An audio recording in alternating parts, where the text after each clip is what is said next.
So here we are with the first variation of our Classics Nouveau Three Graces t-shirt. And you know I'm a huge fan of elongating things into like a tunic or a dress. Well, you can quite clearly see this one's a dress. Oh yes it is. And this is the cowl neck version. Now this is made from a really nice kind of slinky knit I got from Gorgeous Fabrics quite some time ago. And it's what we'll call a melange knit, which means it's got a couple of different colours in it. Now it reads to you like a dark grey, but it's actually a pale silvery grey and black kind of little striated knit through there. And it's really nice, and it's very, very, very drapey. You can see that quite easily. Now, if you're going to do this as a dress, really there's two of the tops you can do as a dress. The cowl neck one, which you just carry your length on, no problem, and there's the loop front one, and I'll talk that through with you when I have a look at the loop front one later. But the wrap front one, not so much really, you don't want to go there. But this one is dead easy, you just elongate it to however long you want. This one I have made it into almost kind of a mid-calf length, and I think I have to say with the belt like this, it's very kind of Bottega Veneta looking, it looks really good.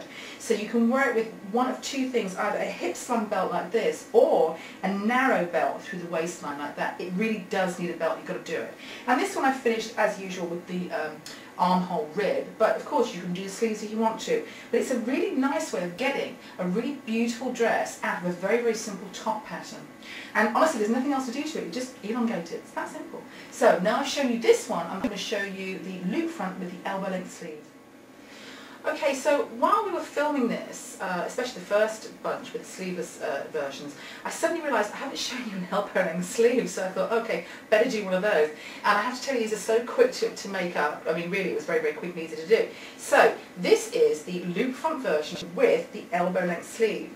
And you can see it's not like really long, but it has got a D rib cuff on the end, which gives it a very slightly 40s feel, which looks really, really nice. And it means that it dresses it up a little bit. I mean, when you wear them sleeveless, it's quite a casual look. When you put a sleeve on it, either the elbow length sleeve or the long one, it really does dress it up quite a bit. So it's a really nice way of kind of getting different looks from exactly the same garment, exactly the same pattern. And this is really it, straight out of the envelope, the elbow length sleeve. So again, you've got your sleeveless with the armhole rib, you've got your elbow length, and you've got an extra long sleeve that you can scrunch up into position, which is really nice. Now, this one, I have to tell you, I've worn this a couple of times since I've made it, and I wore this out for drinks with a girlfriend on Saturday night, and I had so many women coming up to me and saying, oh, where did you get it? I must have one. And of course I was very swanky, just this old thing, I just flung it together. But really, these are super popular at the moment because they're so flattering. As I said before, they make a generous bust kind of minimise a little bit, and they, shall we say, amplify your assets if you're not as well blessed. So it's a really, really useful top for all sorts of occasions. So now you've seen this one with the lovely elbow length sleeve, let's show you one more variation before we do the construction. I want to show you this because here was my thinking behind the Three Graces t-shirts.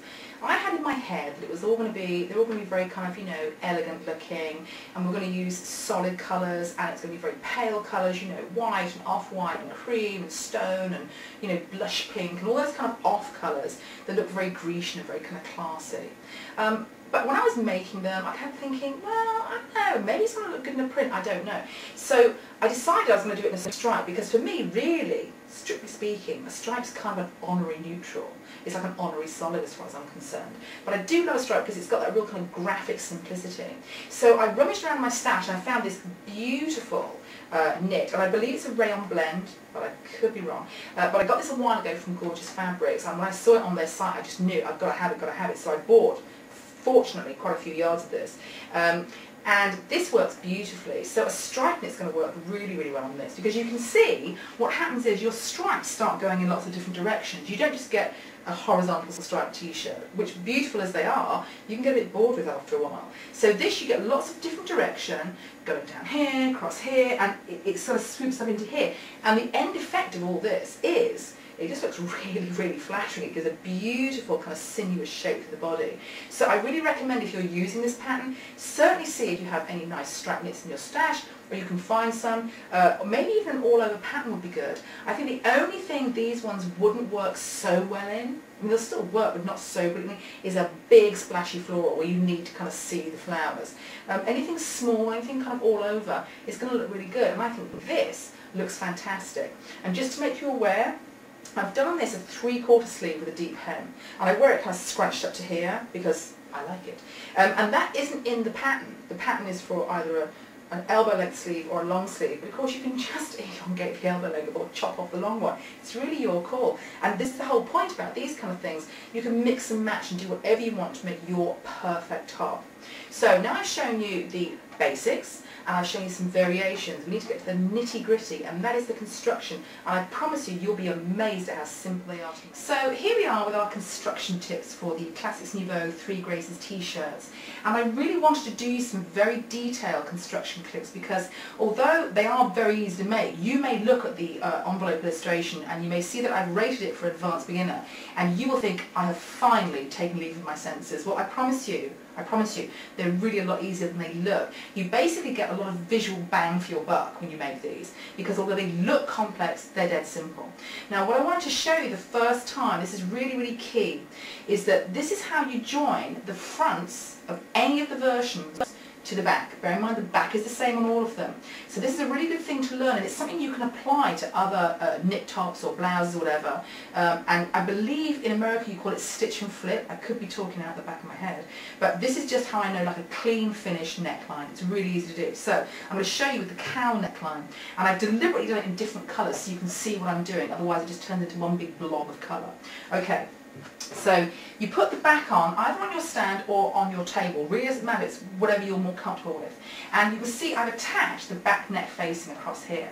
Now, two things to bear in mind with this. The first thing is you will be interfacing this. Do not use a really cheap and nasty interfacing. I know you need a tiny bit of it, but you need a good quality one because it's the only piece of interfacing on the entire garment, and it matters, it really, really does.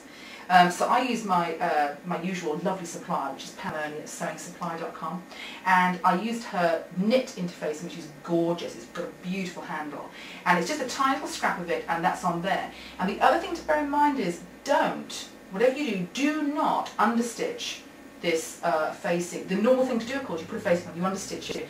Don't do it on this one because you're going to come into trouble if you do. So you basically just put it on and press it open like this. And then you put it on so you've got the right side facing you. Right side is out. Okay. Now here is the cowl front. This is the inside with the grown-on facing. See, it's one big piece like that. Alright. So you just fold it over. Where are the notches? Where my lovely notches have gone? Oh yes, there we go.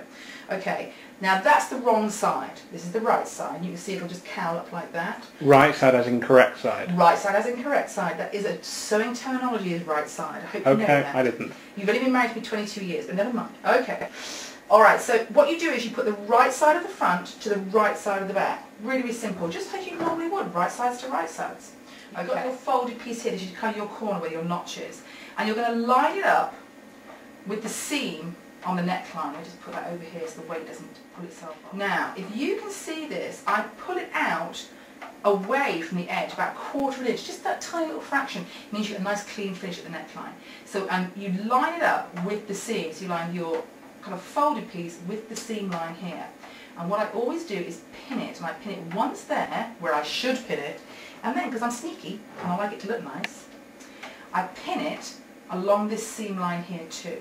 And that is just to keep it in position when I'm sewing. Okay, so you do this to both sides, obviously. And now here's where the magic comes in. All you do is flip this over. Okay, that's all you do. You flip it over. I'm going to steal that pin out of here that's holding it. And you pin it together like this. Now you carry on joining both layers. You've got your front of your garment and your facing. You're going to join both layers of that to the back here along the shoulder seam line. Really, really simple. It's actually, honestly, it actually takes you longer to pin it than it does to actually do it. It's ridiculous. But it is the simplest thing in the world. Give me another pin. Go through all your layers through here. And then when you're done that, obviously you're going to go and you're going to sew from the top here all the way down the bottom. Now what I normally do is for this particular seam, I normally sew it with my normal machine with a slight zigzag, and then I overlock it as well. So I want all the kind of strength in there but still a little bit of give. So once you've done this, what happens is this. When you turn it out, let's remove that pin. When you turn it out, you get that kind of nice clean finish there where it's all kind of tucked away and you don't get any nasty edges. And you do that front and back, and it's the easiest thing in the world. I believe you call it stitch and flip. I don't know. All I know is that it gives you a clean finish at the neckline, and you can use this on almost any top you wish.